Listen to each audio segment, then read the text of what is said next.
everyone, I hope you've been doing well. I had to change the music to avoid any copyright issues with the trailer. I hope you enjoyed it though. So let's jump right in. Fresh off the heels of the last event, the vehicle crafting event, Gaijin is releasing already new vehicles and showcasing new mechanics. I'll go over some of the highlights of the groundbreaking trailer, that's what they titled it, and then I'll finish off with the ZTL-11 wheeled tank destroyer from China, which I actually think is the ZTL-11. Gaijin may have gotten it wrong on the website. But anyway, we're moving on. So there's a lot to take in from this trailer, the main feature being that the terrain can now be manipulated. It looks like now you're able to build hasty defensive positions with combat engineering vehicles like the Avery, and even simple dozer blade equipped tanks like the Type 90B and the T-72. So adding an earthworks mechanic to the game opens up a whole new dimension of gameplay, and I'm pretty excited about it. Being able to engineer hold down positions sounds like it can be a lot of fun, and now it makes combat engineering vehicles even more relevant in the game. Who knows, we could even see the M728 combat engineering vehicle. It's a US combat engineering vehicle, but we could see that come to the game.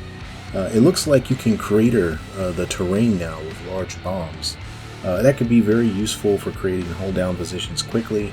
I mean, you could funnel enemies into choke points with it, or you could even just use it for hiding. There was even a US post-World War II destroyer shown, and also what looked like a new infantry fighting vehicle. I really couldn't identify what it was. It just flashes the turret really up close really fast. I don't know, some people think it might be a Dardo, but if it is a new Dardo in the game, let's hope it doesn't have the spike ATGMs, because if those are coming, we're going to be in for some serious pain. But what I can identify, and I was actually pretty surprised to see these, are three very cute looking Wiesel combat vehicles. So those are German armored combat vehicles. It looks like we're going to get one with the tow, so a tow ATGM carrier, one with just a gun, which is maybe a 20mm gun, and also the Wiesel 2 La Flassis air defense system. So just doing a little research on the internet, the new air defense system Germany's getting looks to be based off of the RBS-70 Bolide laser-guided surface-to-air missile. Really short range, goes out to about 8 kilometers according to the open source material. So really good additions for Germany. I can't wait to play those vehicles. I wish I knew what BR the Wiesels were going to, because those vehicles are really tiny. Spotting them without a thermal sight is going to be pretty frustrating. And also at the very end of the trailer, there appears to be what looks like another South African vehicle. I can't make it out because it's really fast, but it looks like an SPAA of some sort. So next up, and the last thing I'll talk about, is the ZTL-11 wheeled tank destroyer for China at rank 7. Of course, it's going to be fast, it's amphibious, and it's lightly armored.